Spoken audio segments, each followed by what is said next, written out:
Bismillahirrahmanirrahim. Assalamualaikum warahmatullahi wabarakatuh.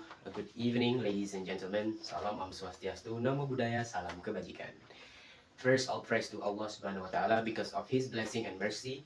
I'm still able to deliver this presentation in a very good condition. Secondly, blessing and salawat we send to our great Prophet Muhammad Sallallahu Alaihi Wasallam by saying Allahumma salli ala Sayyidina Muhammad wa ala ali Sayyidina Muhammad. The Honorable Sir Muhammad Candra, lecturer of academic speaking subject 2024, I would like to thank you for giving me the opportunity to deliver this presentation. Ladies and gentlemen, before we get into the main topics, I would like to introduce myself. I am Dedi Ariansyah, student of Faculty of Teacher Training and Education, English Language Education 2023. Okay, so tonight, I will be explaining a research study which title is Students' Motivation in Learning English, authored by Aprilia and Friends on 2019. So the person who authored this article or research study, they came from Institut Keguruan dan Ilmu Pendidikan Siliwangi. So this study was published in Infinity Journal of English Language and Learning, second volume, number 4 in July 2019.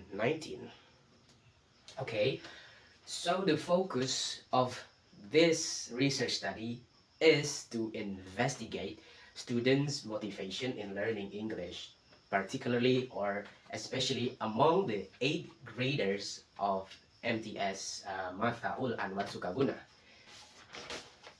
So before we get into the main body, okay, I would like to explain about the introductions of this research study. So there is a saying, motivation plays a crucial role in the learning process. Well, according to the authors, without sufficient motivation, the learning outcomes would be difficult or would be hard to learn by the students because if they have no motivation, the purpose or the learning outcomes won't be effective or won't be fulfilled, right? This research was conducted among 8th graders at MTS Matha Ul Anwar, which goal is to understand their motivation to learn English and how it affects their learning outcomes. Well, not only that, the researchers or the authors also mentions something.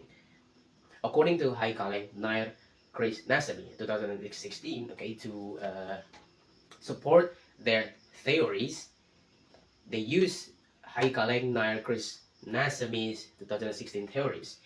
Motivation refers to internal or external force that drive person to engage in certain behavior.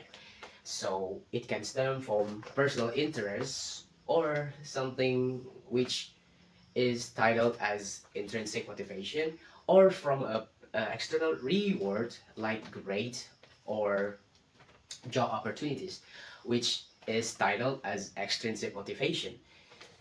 So everybody, there are 3 main focus or purpose of this study. Okay, the first purpose of this study is to see what motivates students to learn more about English. And not only that, the second purpose is to see whether the students are more driven by the intrinsic motivation or extrinsic motivation. And the third is how can a teacher enhance or create or innovate a teaching method that would make the student to have interest on learning English. So that you would have to create and innovate a new teaching methods, right? Okay, so I won't be explaining the whole research. I will only explain, or I will only focus on 3 main body of the research. The first one is the methodology that is used to collect the data for this research, and then the findings, and also the third or the last is the conclusion. First, I'll start with the methodology that is used to to collect the data for this particular research or study. So the authors of this research use qualitative approach. Why did they use qualitative approach to collect the data? So the main topic or the subject or the main idea of this research is motivation of students. And if we talk about motivation, it's actually a personal experiences. And together that we need a sample that could give us an actual data of how they felt and how they experience these matters. So personal experiences sometimes are difficult to quantify. So the authors of this research prefer to use qualitative approach by using two methods. First is the questionnaire and interview. So on the questionnaire, they provide 10 items or questions related to students' motivation in learning English. And then for the interview, they give questions directly into two students at MTS Mata Ul Anwar Sukabuna. Okay, let's get into the finding. According to the questionnaires that they have provided for the students, about 86% likes to learn English. 68% agreed that English is important. And about 40% of the students believe it would help them to understand English language media such as film, books, and music, something like that. So, judging by this data, and according to the author as well, I can conclude, and the author conclude that all of this data shows that the student is also driven by the intrinsic motivation. It is actually a personal enjoyment, and it's also a practical reason. For the personal enjoyment, it's actually they actually likes to learn English. About 86% likes to learn English, and the rest agreed that it's important to learn English. So they actually cared about English, and they actually point out that English is important, but it's also supported by extrinsic motivation, such as they believe that learning English would give a practical reason, such as understanding the English language media. It gives them a satisfaction to uh, understand the media, and that is that could be concluded as an extrinsic motivation. Not only that, after doing the interview for two students, they get the result as the two students respond that it is the door to open the global communication by itself, so it motivates them to learn it. The global communication is like a reward to them when they're able to have interaction to build a network with global society, which most of the language are English or second language or their native language is English. It helps them to have a better job opportunities because yeah, global communication builds a better network for individual, and if they learn English and they are able to access that, so that they will have a better opportunity.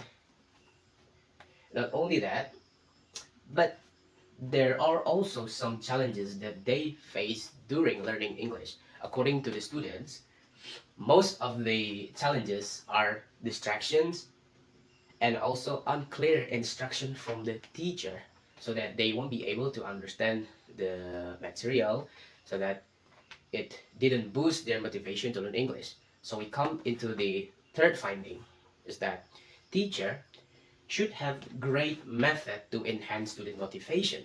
So as a teacher, one teacher or any individual who work as a teacher must be able to innovate and be more creative in their teaching methods, because after all, we have uh, the teacher should make the students to feel, to engage and be more interested in their teaching. Well, what can a teacher do? According to the author or the publisher, a teacher could create and be more creative, like making a games that is interesting for the students, so that the students would be more motivated and they engage into the practical teaching, and the learning outcome would be more effective. Okay, lastly, we come into the conclusions. Okay, the conclusion is that student at MTS Mata Ul Anwar Sukaguna, they actually have the motivation on learning English. It is driven by the intrinsic motivation or the extrinsic motivation, as we can see and we can conclude from the given data and the findings. Okay, about 86%, and the rest they like English because it gives a personal enjoyment, and it also gives them a practical reasons why it is important and why it would help them in the future, because it indeed give them some benefit, like giving like enhancing and increasing the benefit, increasing the job opportunities for them in the future. So not only that, to make it to make the student interested in learning English, it is a responsibility that is held by the teacher. By doing what? Of course, by giving and by creating, by innovating uh, a better and more engaging teaching method, such as games. Okay. Okay, before I close this presentation, does anyone have any questions? Well, if anyone doesn't have any questions, I would like to close this presentation. But before I close this presentation, I would like to say my humble thank you to Sir Chandra, to Sir Mama Chandra again and again. It is a very good opportunity for me to be standing in here, and I would like to close my presentation by saying Assalamualaikum warahmatullahi wabarakatuh and good evening, ladies and gentlemen.